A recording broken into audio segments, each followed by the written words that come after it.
Good afternoon, my friends from the aviation community. We're here at the airfield in Santa Monica, California. KSMO, SMO as it's known, here next to runway 21. And we're here with our fellow friends, aviators. Next to me, what is your name, sir? Joe.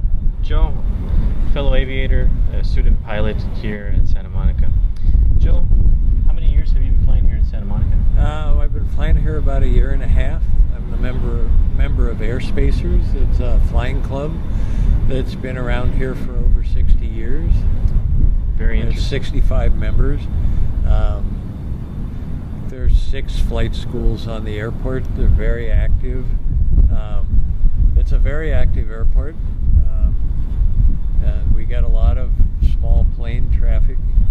We're right beside the ocean. It's a beautiful airport to fly into. There's, as with any airport, of course, there's always those who want to close down the airport, mostly so that they can develop it. If you look down the runway, if you were down at the other end of the runway, right, you would be seeing straight to the ocean. It's a $1 billion condo development waiting. It's like a Waikiki there. Like a Waikiki or a Miami Beach.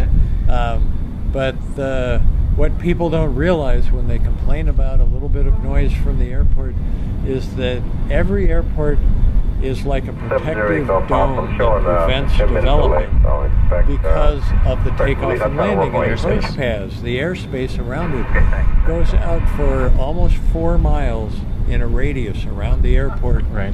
That it prevents buildings. When you look out there, you see what's called Century City. The tall buildings end there. I'm going to move the camera this way so I can see the Century City skyline. The tall buildings end there because that's the edge of the airspace. If this airport weren't here, it would be tall buildings all the way up. And then our traffic, which is off, Correct. would be at a complete standstill.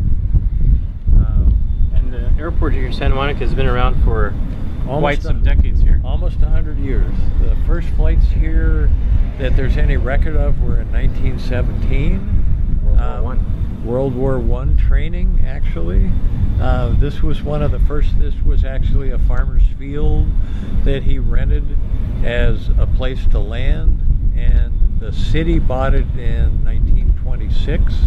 The city actually leased it before then and then bought it in 1926. During the war, Douglas Aircraft had 45,000 workers working 3 shifts, turning out fighter planes, DC-3s. The entire other side of the airport was the Douglas factory, right up into the middle 70s. That Douglas factory, if I can interrupt you, was under camouflage. It was. If you Google it, Yeah. it was actually under a camouflage net that made it look like they were just houses. Right. And those camouflage nets were actually put in by Hollywood workers who were used to doing big overhead canopies and stuff. And they actually had some small little fake houses and everything on there. It's a fascinating story. So the airport has a tremendous amount of history. Most of the area in Santa Monica and Venice and LA, a lot of the houses were built to house Douglas workers. So it's an airport with a lot of history. It's an airport that has a great future. As you know, a lot of airplanes are changing. Training airplanes, a lot of them are becoming electric. They're becoming quieter, greener, more digital.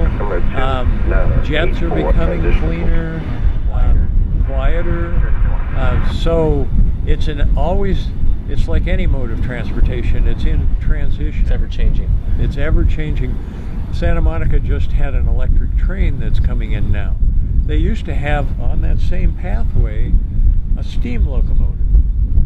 The steam locomotive's outmoded now. It's dirty, it's noisy, but they love the electric train. Just like they're going to love the electric planes and the things that are coming in the future.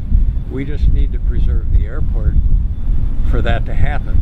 2018, the FAA is bringing in, finally finishing off their years of research on unleaded fuel. So the lead will be gone out of the gas. We'll have electric planes coming. This is a beautiful, beautiful airport right by the sea. So if the lead is going to come out of the gas, now the residents of Santa Monica can't complain of contamination, right? Well, you would think. Unfortunately, I'm afraid they'll just find something else. But it's an indication that the government and the pilots are doing their best to clean up. Like, you know, we want to be as green. We have children. We want to be as green as anybody else. We want to control noise. We want to control pollution. We want to be good neighbors. We just want the chance to do it. Well, thank you very much. So are you originally from Santa Monica? I've lived in Venice, actually, under the flight path for 35 years. Very good. You know. Well, it's nice to meet a fellow aviator. Thank you very much. You're quite welcome. And pleasure. All right. Juan, how are you? Hey, my best to you.